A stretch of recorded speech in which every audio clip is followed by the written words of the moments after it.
네, 오늘은 우리 기독교의 최대의 명절이고 최대의 기쁨의 날입니다.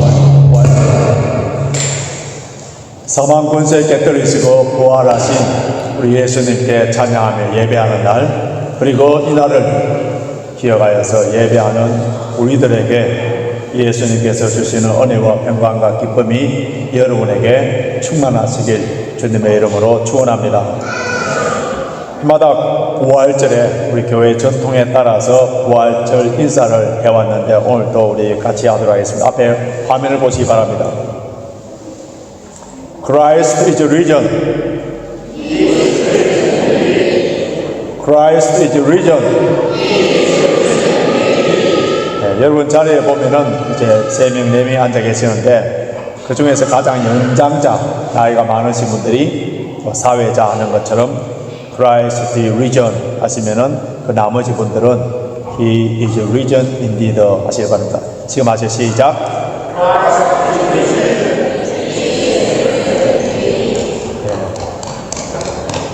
교회 전통에 하자면은 이 인사를 부활절 이후 40일 동안 계속 했다고 합니다. 우리가 매주일마다 교회당에 모여서 예배하는 그 이유, 다른 날이 아니라 오늘 이날 예배하는 이유, 주님께서 부활하신 날, 그렇기 때문에 우리 그리스도인들은 일요일이라고 합니다. 뭐라고 하죠? 주일, 로즈 데이, 주님이 부활하신 날. 그래서 우리가 주일이라는 말 그 고백 자체에서부터 예수님이 부활하신 날, 이것을 우리 입술로 고백하기 때문에, 그래서 우리 그리스도인들은 일요일이라 하지 마시고 주일, 주님이 부활하신 날, 로즈데이 이렇게 부름으로써 주님이 부활하신 날을 기억합니다. 예수님께서 부활하셔서 부활의 첫 열매가 되심으로 말미암아 예수를 믿는 모든 사람들도 죽으면은 이제 부활을 하게 되는데, 부활에 대한 소망을 가지기 때문에 그리스도인이 되었다. 그러면은 이제는 우리는 죽음에 대한 두려움이 없어집니다. 예수님의 부활을 믿는 사람들이 구원을 받고 인생이 바뀌고, 이런 사람들을 통하여 가정과 사회와 국가 놀라운 변화들을 일으키고 있는 거예요. 그렇기 때문에 이 부활의 능력, 이 부활에 미치는 영향력이 엄청나게 크기 때문에 사탄 마귀는 이 부활을, 예수님의 부활을 믿지 못하도록, 예수님이 부활할 때부터 시작하여서 지금까지 부활을 믿지 못하도록 의심하도록 만들고 그럽니다. 예수님 부활하실 때 그 당시에 종교 지도자들이 로마 군병들에게 돈으로 매수하여서 예수님의 시체를 제자들이 훔쳐갔다고 그렇게 소문을 퍼뜨리라 하여서 예수님의 부활을 믿지 못하도록 거짓말로 유포했습니다. 그때부터 지금까지 예수님의 부활을 의심하도록 만들고 부활을 믿지 못하도록 만들어서 부활의 능력과 소망을 누리지 못하도록 만드는 것이 바로 사탄의 전략이에요. 그럼 부활의 확실한 증거, 예수님께서 말씀하셨고 예수님께서 말씀하신 대로 부활하셨고, 그 부활하신 사실을, 진리를 성경에 기록하여서 좀도 오류가 없는 이 성경 말씀을 통하여서 우리가 믿을 뿐만 아니라 예수님의 부활로 말미암아 교회가 존재하고, 예수님의 부활로 말미암아 우리의 예배가 있고, 예수님의 부활로 말미암아 오늘 저와 여러분들이 이 좋은 날 어디로 다른 곳을 가지 아니하고 교회에 모여서 예배를 드리고 있는 이 사실이 부활에 대한 정인이요 뿐만 아니라 성령의 역사로 예수님의 부활을 믿고 이 부활의 능력과 소망을 가지고 살아가고 있는 저와 여러분들이 바로 부활의 산 정인이라 할 수 있습니다. 오늘 조금 전에 우리가 공동체 성경을 통하여서 함께 보았던 요한복음 20장을 보시면은 인류 역사상 가장 찬란하고 가장 영광스럽고 가장 아름다운 그 새벽에 일어난 사건인데, 그 당시에 부활의 현장을 보면서 오늘을 살고 있는 저와 여러분들에게, 오늘 부활절을 맞이한 우리들에게 주님께서 성령을 통하여서 우리 각자에게 주시는 음성 메시지가 무엇인지를 함께 듣기를 원하는데요. 예수님이 십자가에 죽으시고 무덤에 장사되셨는데, 우리의 개념, 동양적인 한국적인 개념의 무덤을 생각하지 마시고, 그 당시에 이스라엘의 무덤은 산에 바위에 봉구를 파서 그곳에 시체를 넣어 놓습니다. 안식이 지난 후 첫날 새벽, 우리의 날짜 개념을 하면은 주일 새벽, 아직 해가 밝기 전 그때에 막달라 마리아, 오늘 본문에서는 막달라 마리아 한 사람만 나오는데, 다른 마태 누가복음 보면은 여러 여자들과 함께 예수님의 무덤을 찾아갑니다. 그들이 새벽에 무덤을 찾아간 이유는 부활하신 예수님을 만나기 위해서 간 것이 아니에요. 죽으신 예수님, 급하게 장례를 치렀기 때문에 그 죽은 시체에 향료를 바르기 위하여서 그들이 찾아갔는데, 그들에게 걱정이 있는 거예요. 그 큰 돌문을 누가 열 것이냐, 그리고 그 예수님의 무덤에 인봉이 되어 있고 로마 군병들이 지키고 있었기 때문에, 그래서 걱정을 하면서 그곳에 가보니까 이미 돌문이 열려져 있는 거예요. 그래서 그 순간에 이 막달라 마리아는 누가 돌문을 열고 예수님의 시체를 훔쳐갔다고 생각해서 빨리 예수님 제자들에게 달려가서 이 이야기를 전합니다. 그때에 베드로와 요한이 이 소식을 듣고 달려오는데, 베드로보다 좀 더 젊은 요한이 먼저 와서 그것을 보니까 돌문이 열려져 있는 거예요. 그 다음에 베드로는 원래 당돌하고 성격 급하지 않습니까? 와서 바로 그 돌문을 통하여서 예수님의 시체를 누있던 그곳을 보는데, 그 안에서 무엇을 보았는지 오늘 본문 6절 7절 한번 보시기 바랍니다. 6절 7절 같이 있습니다. 시작. 시몬 베드로도 따라와서 무덤에 들어가 보니 세마포가 놓였고 또 머리에 샀던 수건은 세마포와 함께 놓이지 않고 딴 곳에 개켜 있더라. 자, 누에의 고치가 나오듯이, 이렇게 나방이 나오듯이 몸만 세마포 수위에서 싹 빠져나오고, 근데 이상한 것은 머리를 샀던 수건은 한쪽에 개켜 있더라. 왜 여러분 이것을 디테일하게 아주 자세하게 이것을 기록해 놓은지 아십니까? 예수님의 부활은 픽션, 꾸며낸 소설이 아니라는 겁니다. 그 시체를 그 제사장과 종교 지도자들이 로마 군병들을 통하여서 거짓말로 퍼뜨린 것처럼 그 시체를 훔쳐간 것이 아니라는 사실을 정리하는 거예요.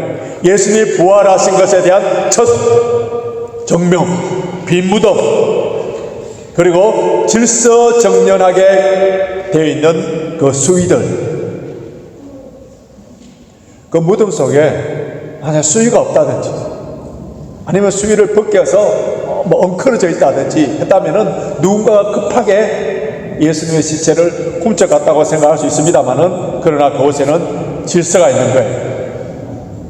그 부활의 현장, 그 증거를 그대로 남겨놨습니다. 하나님은 질서의 하나님이에요. 우주 만물을 창조하실 때도 질서 있게, 그리고 지금 온 우주 만물도 지금 질서 있게 운행을 하고 계십니다. 우리의 새 창조인 구원의 사건도 보면은 철저하게 이 질서의 사건이라고 했습니다. 여러분, 예수를 믿기 전에 하나님과 나와의 관계, 사람의 관계, 심지어 돈, 물질의 관계, 어떤 카오스에 무질서했습니다. 엉망진창이었어요. 그런데 예수 그리스도를 믿고 새 생명이 얻어진 후 하나님과의 관계, 심지어 원수까지라도 이웃의 관계, 화목의 관계, 질서의 관계. 옛날에는 돈을, 예수 믿기 전에는 돈을 낭비하고 쓰지 않아야 될 곳에 쓰고 그랬는데 예수를 믿음으로 말미암아 먼저 그의 나라와 의를 구하고 질서 있게 사용되는 것을 우리가 느끼지 않습니까? 저와 여러분들이 일주일 삶 가운데 세상에 나와서 살다 보면은 혼돈 속에, 때는 무질서 속에 살아갈 수 있습니다. 그러다가 주일날 와서 예배를 드림으로 말미암아 어떻게 됩니까? 다시 질서로 회복되는데요. 그래서 우리 그리스도인들에게 있어서 이 주일날은 단순히 휴식하는 이날이 아니라 이날에 무질서했던 우리의 삶을 질서의 삶으로 튜닝되는, 영적인 튜닝이 되는 날, 성령의 역사와 부활의 능력을 힘입고 체험하는 날이기 때문에, 그래서 이 날을 우리는 어떻게 합니까? 귀하게 여기고 소중하게 여기고, 이 날을 어느 곳에 여행을 하고 어느 곳에 맛있는 걸 먹는 것보다도 가장 소중하게 여기는 이유가 뭐예요? 우리가 예배를 드림으로 말미암아 모든 것의 질서로 회복되고 주님과의 관계가 회복되고 주님께서 주시는 그 부활의 능력과 힘입어서 다시 공급해 주신 그 능력으로 세상에 나와서 승리할 수 있기 때문에, 그래서 우리는 주일날 이 예배를 소중하게 여기고 예배를 드리는 겁니다. 이렇게 부활하신 예수님을 만난 사람들에게 아주 두드러지는 특징 현상이 하나 있는데, 그것이 무엇이냐면 슬픔에서 눈물에서 기쁨으로 바뀌는 거예요. 자, 오늘 부활하신 예수님을 만나기 전에 막달라 마리아의 모습을 한번 보시겠습니다. 자, 11절 보십시오. 11절 보시면은 마리아는 무덤 밖에 서서 울고 있더니 울면서, 자, 울고 있더니 울면서 줄쳐놓으세요. 13절 천사들이 가로되 어찌하여 우느냐, 어찌하여 우느냐. 15절 보십시오. 예수께서 가라사대 여자여 어찌하여 울며 누구를 찾느냐, 어찌하여 울며. 부활하신 예수님을 만나기 이전에 마리아는 무덤 밖에서도 울고 무덤 안에서도 울어요. 이렇게 울고 있는 그 막달라 마리아에게 천사와 부활하신 예수님께서 동일하게 뭐라고 말씀합니까? 여자여 어찌하여 우느냐. 울지 않아도 되는데 왜, 무엇 때문에 그렇게 우느냐. 사랑스러운 책망의 음성을 마리아가 듣게 됩니다. 그럼 마리아가 울 수밖에 없었던 그 이유, 왜 마리아가 울 수밖에 없었습니까? 부활하신 예수를 만나지 못하고 죽은 예수님의 시체를 찾았는데 없어진 거예요. 11절에 보시면은, 다시 11절 보십시오. 마리아는 무덤 밖에 서서 울고 있더니 울면서, 이 울다는 말은 헬라어 원어적인 의미를 보면은 그냥 눈물을 흘리면서 조용하게 이렇게 흐느적거리는 것이 아니고요, 이 의미는 땅을 치면서 소리내어서 통곡하는 것을 지금 그 단어를 써놓았습니다. 그럼 우리는 이 마리아의 통곡을, 울음을 충분히 이해해야 됩니다. 왜냐, 마리아는, 막달 마리아는 7 귀신이 들렸던, 그 인생이 완전히 황폐했던 그 여인에게 예수님께서 귀신을 쫓아내 주시고, 그래서 그는 그 남은 인생을 이제 예수님을 위하여 살기로 헌신하고 예수님이 죽으시는 데까지, 십자가까지 따라가고 그 시체에 향유를 바르기 위해서 쫓아올 정도로 지극히 예수님을 사랑했던 그런 사람입니다. 예수님 십자가에 죽으시고 마지막으로 예수님에게 해드릴 수 있는 것은 그 시체에 향유라도 부어드리려고 왔는데 예수님의 시신마저 없으니까 완전히 절망하여서 마리아는 통곡했습니다. 부활하신 예수님을 만나지 못하는 사람들은 그 인생이 울 수밖에 없어요. 죽은 예수를 찾는 사람들은 무엇만 보냐 하면은 무덤만 크게 보이는 거예요. 죽음으로써 모든 것이 다 끝났다고 믿는 인간 예수를 찾는 사람들에게는 예수님을 뭘로 보느냐 하면 비폭력 평화주의자, 세계 4대 승인 중에 한 사람으로만 보는 거예요. 이런 수준의 예수를 바라보고 따르는 예수를 찾는 사람들에게는 슬픔과 염려와 걱정과 근심과 불안을 통하여서 여전히 울고 있는 인생, 슬퍼할 수밖에 없는 그런 인생입니다. 막달라 마리아가 울었던 그 이유, 두 번째 이유를 찾아보면은 자신의 고정관념에 갇혀서 예수님의 말씀을 전혀 기억하지 못하고 말씀을 믿지 못했기 때문에 울고 있는 겁니다. 마리아가 무덤에 와서 돌문이 열려져 있는 그 순간에 그녀의 생각, 그 순간적인 생각 무엇이 다 지배해버렸습니다. 돌문이 열려져 있는 순간에 그녀의 머릿속에 완전히 지배해버린 것이 무엇이냐 하면은 예수님의 시체를 누가 훔쳐갔는가, 이런 생각, 선입견, 그에 따르는 색안경을 한번 끼워보니까 그 무덤에 세마포와 수건이, 머리에 쌌던 그 수건이 질서있게 놓여있는 것을 보면서도 누군가가 예수님 훔쳐갔다, 그 생각에서 벗어나지 못하는 것. 자, 13절 한번 보시기 바랍니다. 천사들이 가로되 여자여 어찌하여 우느냐. 마태복음 28장 3절에도 동일한 내용이 나오는데 그 천사의 모습이 나옵니다. 그 형상이 번개 같고 그 입은 옷이 눈같이 휘었다는. 두 천사가, 한 천사는 예수님의 머리, 시체에 누웠던 그 머리편에, 한 천사는 발편에 앉아 있는데 여자여 어찌하여 우느냐 했는데도 마리아는 그 천사의 형상 모습에 전혀 관심이, 아니 안 보이는 거예요. 어떻게 보면은 전혀 관심이 없습니다. 자신의 고정관념에서 벗어나지 못하고 있는 거예요. 사람이 내 주를 가져다가 어디에 두었는지 내가 알지 못함나이다, 이런 답만하는 거예요. 자, 15절 보십시오. 15절 같이 읽겠습니다. 시작. 예수께서 가라사대 여자여 어찌하여 울며 누구를 찾느냐 하시니 마리아는 그가 동산직인 줄 알고 가로되 주여 당신이 옮겨갔거든 어디에 두었는지 내게 이르소서 그리하면 내가 가져가리이다. 부활하신 예수님마저도 동산지기로 보면서 예수님의 시체를 당신이 옮겼습니까? 어디 옮겼습니까? 알려달라는 거예요.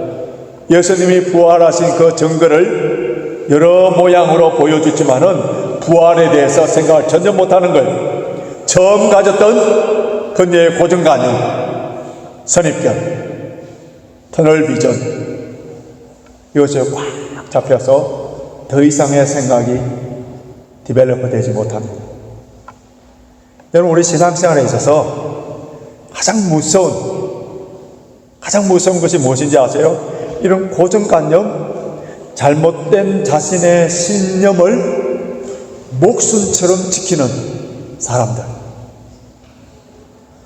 어디 이상한 교회에서 이상한 성경 공부를 통하여서 잘못 배운 것, 이 고정관념에 꽉 잡혀있는 것, 특히 이단이나 사이비 종교에 빠져있는 사람들, 그것에서 벗어나지 못하는 이유가 뭔지 아세요?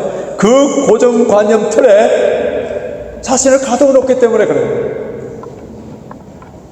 여러분, 예수를 믿는다.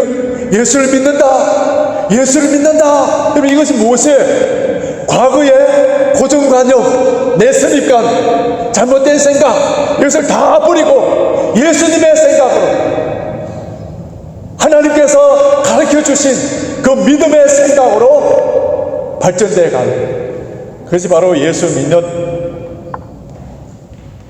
저 가치관의 변화예요. 가치관의 변화. 이 땅의 것이 전부인 줄 알고 그게 얽매여서 살았던 우리들이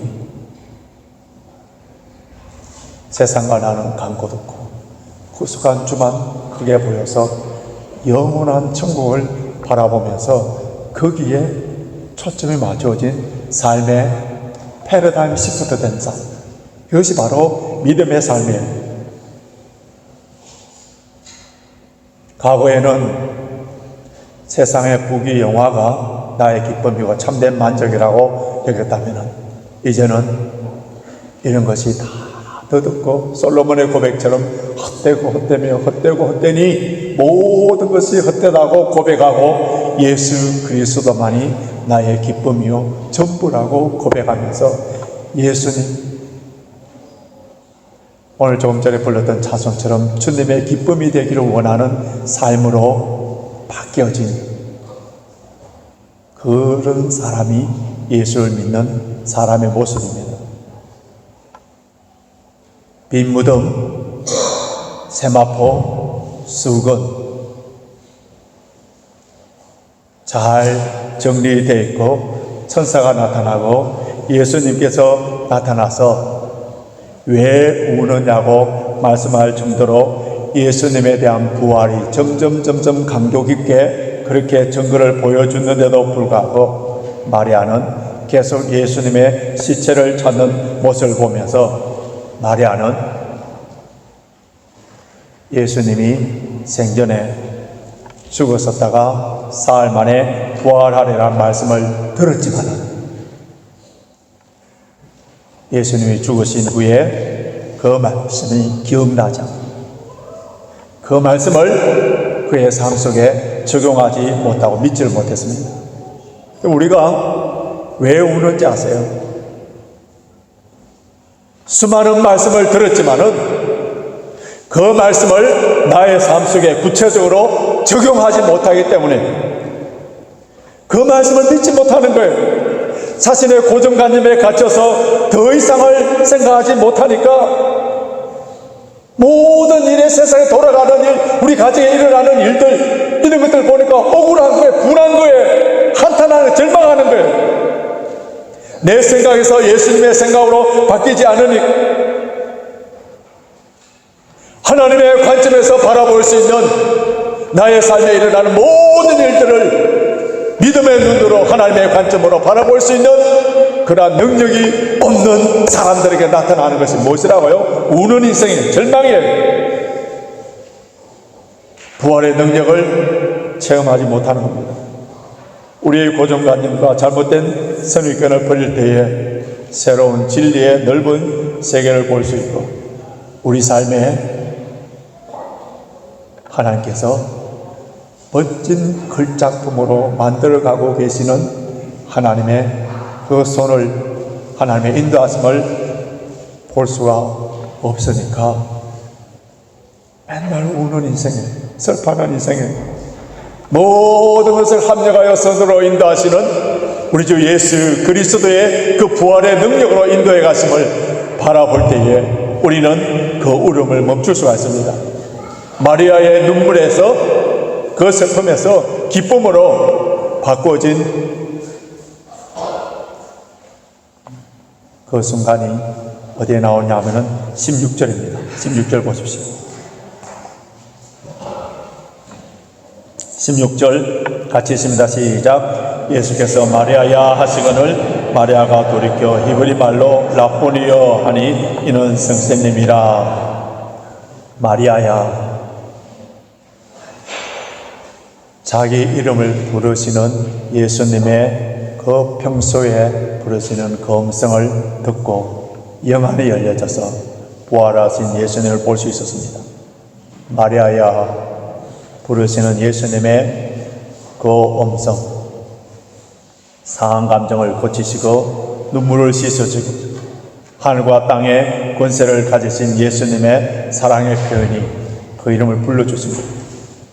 우는 자를 예배자로 바꿔주시는 부활하신 예수님께서 지금 이 시간에 성령으로 말미암아 우리의 각자 이름을 지금 부르시고 계십니다.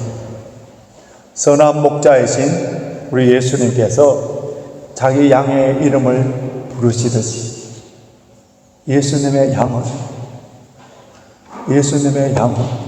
그 목자의 음성을 듣게 됩니다. 예수님의 음성을 들은 이 마리아는 부활하신 예수님이 부활하신 것을 알고 라보니 하면서 예수님을 붙잡으려고 했습니다. 자, 17절 보십시오. 17절 보시면은 예수께서 이르시되 나를 만지지 말라. 만지다는 말을 아퍼토라는 헬라어를 사용했는데 이 동사는 꽉 잡는 거예요. 꽉 잡는 거예요.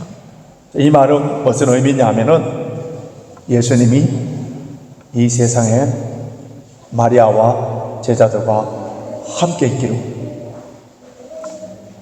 더 이상 사라지지 않기를 원했던 겁니다.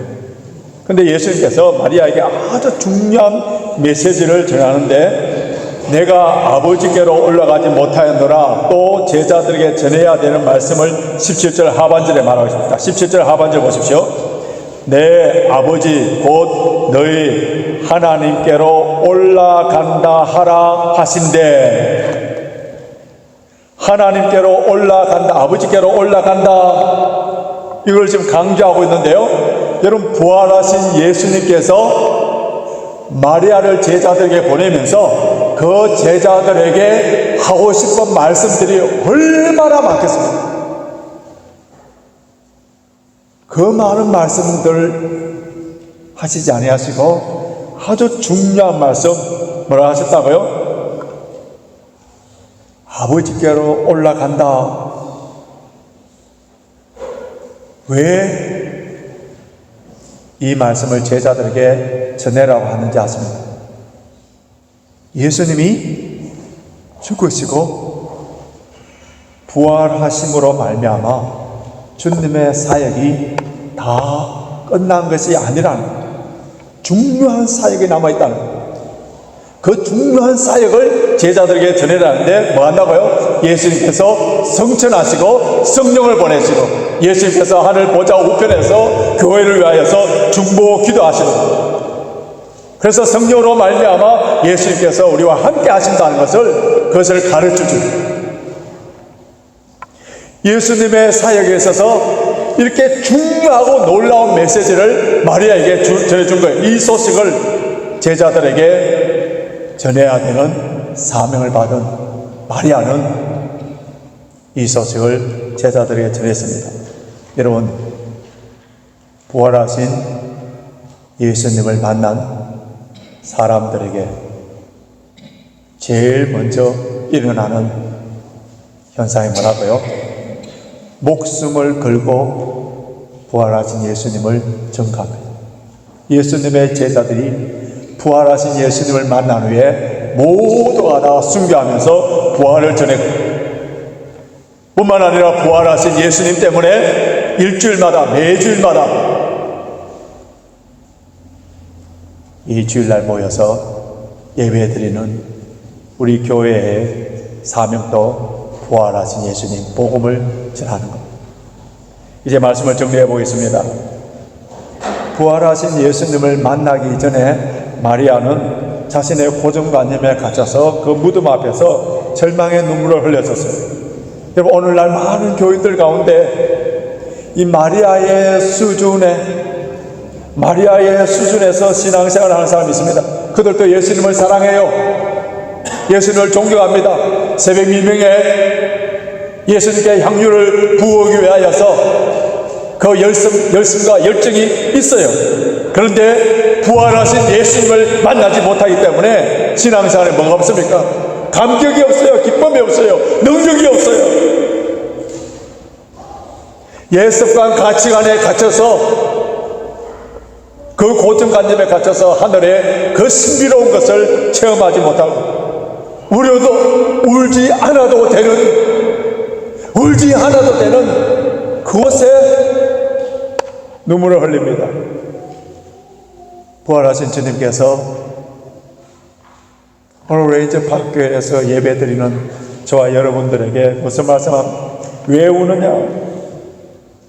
누구를 찾고 있느냐? 무엇을 찾느라고 너 인생에 그렇게 갈급함을 느끼고 있느냐? 부활하신 예수님께서 이 시간에 각자 성령으로 말미암아 우리의 이름을 불러주시면서 왜 우느냐? 왜 절망하느냐? 왜 염려하느냐? 잘하는 음성으로 책망하십니다. 부활하신 예수님께서 그 영이신 성령님께서 우리와 늘 함께 하십니다. 오늘 성찬의 떡을 드시고 잔을 나눌 때에 예수님께서는 성령으로 말미암아 우리에게 임재하십니다. 임재하셔서 각자 이름을 부르시면서 왜 우느냐? 무엇 때문에 우느냐? 부활하신 예수님을 만나는 사람들은 내가 받은 은혜와 축복과 그 기쁨에 머물러 있을 수가 없습니다. 예수 그리스도가 부활하심을 선포하며 전하는 증인의 삶을 삽니다. 사망 권세 깨뜨리시고 부활하신 예수님을 만난 우리들은 이제 눈물이 기쁨의 찬양으로 바꾸어주시고 다시 힘차게 일어나도록 해주시는 주님께 감사할 뿐만 아니라 부활하신 주님을 일평생 동안 전하는 정인의 삶으로 승리하시길 주님의 이름으로 축원합니다.